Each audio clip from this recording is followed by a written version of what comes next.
Guys আমি ready হয়ে গেছি আর এখন দিদি রেডি হচ্ছে, দেখো তোমাদেরকে দেখাচ্ছি। দেখো আমি এটা পরেছি, কেমন লাগছে আমাকে। ও রেডি হচ্ছে মেজদি। কি রে আজকে তো তোর নাচ, তাহলে করতে পারবি তো ভালোভাবে? এ দেখো রেডি হচ্ছে। রেডি হচ্ছিস? সাজ সাজ ভালো করে। এ দেখো গাইস খোপাটা বানিয়েছে।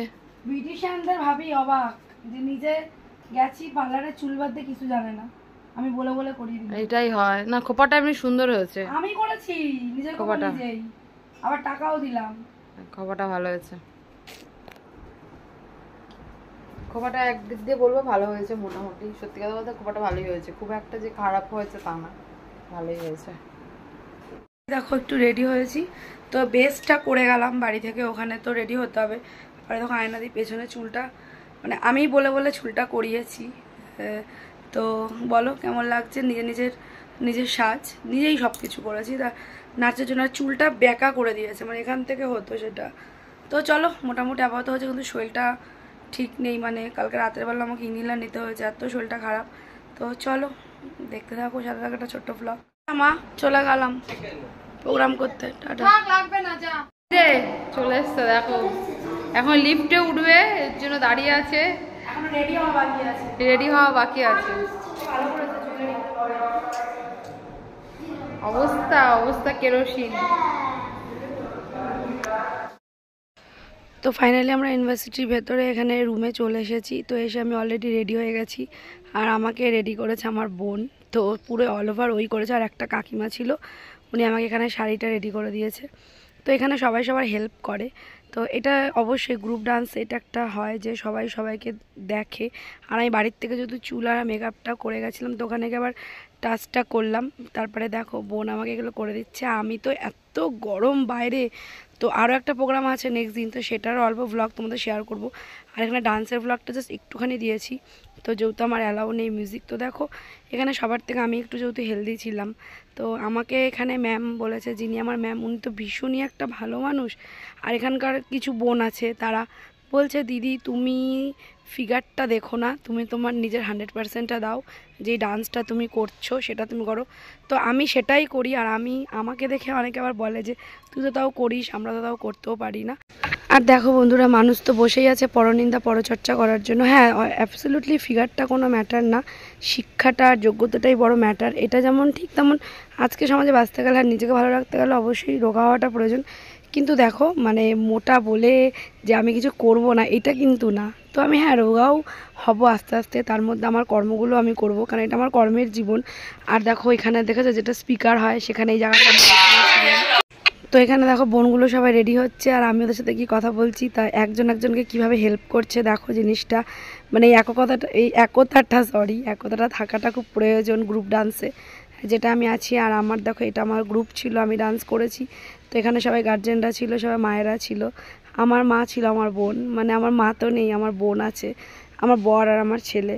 তো যাই হোক, এর মর্মগুলো যে আমাকে আমার বোন মানে আমার ছেলে আমার স্বামী ওরা যে আমার পাশে থাকে, যে এটাই বড় কথা।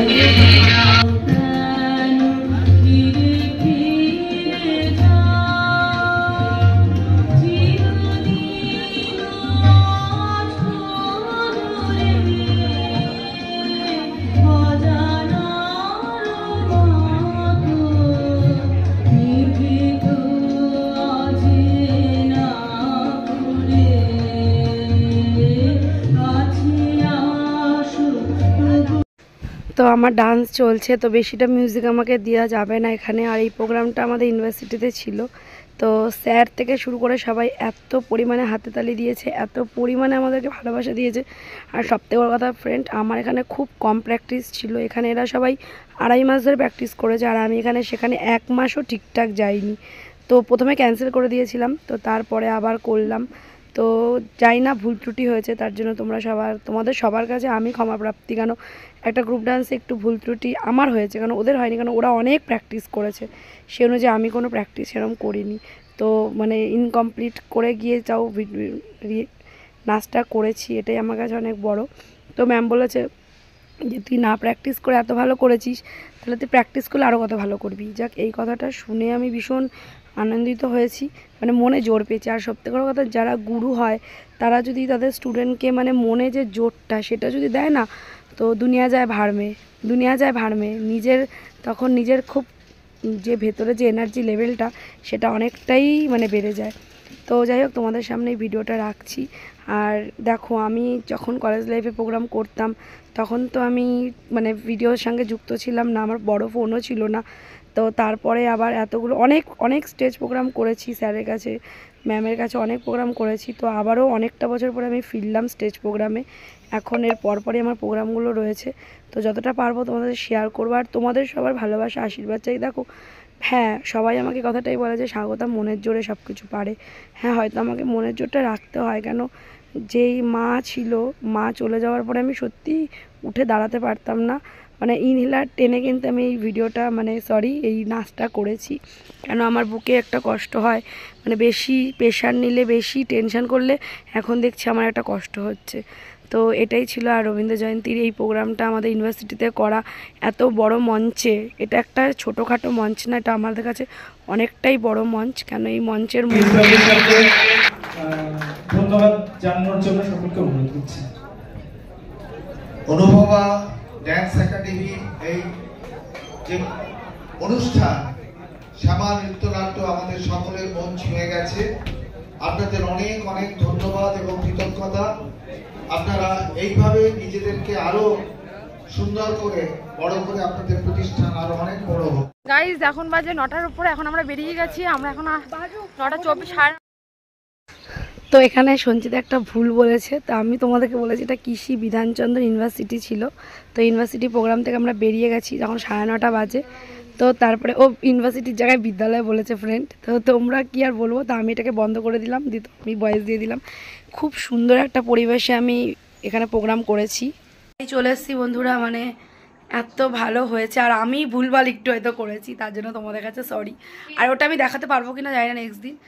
আর ম্যাম তো আমার ভীষণই ভালো, মানে কি বলবো। তো একটা কথাই তোমাদেরকে বলবো, তোমাদের ভালোবাসাতে পারি ইনহেলার নিতে হচ্ছে আমাকে, কেন আমার প্রচুর চাপ। আর সবথেকে বড় কথা, আমি না খুব মানে কষ্ট হয়ে যায়, কিন্তু মানুষের সাথে আমাকে কথা বলতে হয়। তো চলো, সঞ্চিতা এর জন্য পুরোপুরি বোন, মানে আমার বোন, এই জন্য সঞ্চিতা পুরোপুরি অবদান। কেন সংসার সামলে, বাচ্চাকে সামলে এই প্রোগ্রাম করা, তারপর এত বড় বড় মঞ্চ, মানে ইউনিভার্সিটিতে গিয়ে সেই মানে কলেজ লাইফটা মনে পড়ছে। কলেজে 3 বছর, তখন তো আমি ভ্লগ বানাতাম না, তাই আমি তোমাদের দেখাতে পারিনি। বাট এখন আমি মা হয়ে গেছি। তো অনেকে হয়তো ট্রোল একটু করে আমার হেভিনেস নিয়ে, আমার হেলদি ফিগার নিয়ে, কিন্তু ম্যাম, তারপর ওখানকার বোনরা আছে, আমার নিজের বোন, যেটা আমার বোন, যে দিদি তোকে তো আমি রিলিফ দিচ্ছি, তুই কেন প্যানিক করছিস, তুই শ্বাসকষ্ট বাড়াচ্ছিস। তো এই লাস্ট মুভমেন্টটা বাড়িতে এসে তোমার সাথে কথা বললাম, কেন আমি কথা বলতে পারিনি। পুরো ওভারঅলটা সঞ্চিতার অবদান। সঞ্চিতা আমাকে সাজিয়েছে, ওখানে কাকিমারা আমাকে শাড়ি পরিয়ে দিয়েছে। হ্যাঁ, হয়তো আমি হেলদিনেসের জন্য একটু আমাকে অন্যরকম লাগে তোমাদের চোখে, কিন্তু আমি চেষ্টা করি 100% দেওয়ার, ঠিক আছে। তো চলো, সবাই ভালো থেকো, সুস্থ থেকো, আর আমাকে আশীর্বাদ করো যেন সামনের প্রোগ্রামটা আমি উদ্ধার করে দিতে পারি ম্যামদেরকে। তো তোমরা সবাই খুব ভালো থাকো, আর আমাকেও আশীর্বাদ করো, আমিও যেন একটু ভালো থাকি, বেশি না, একটু ভালো চাই, ঠিক আছে। তো তোমাদের সবার সাথে নিয়ে চলো, টাটা।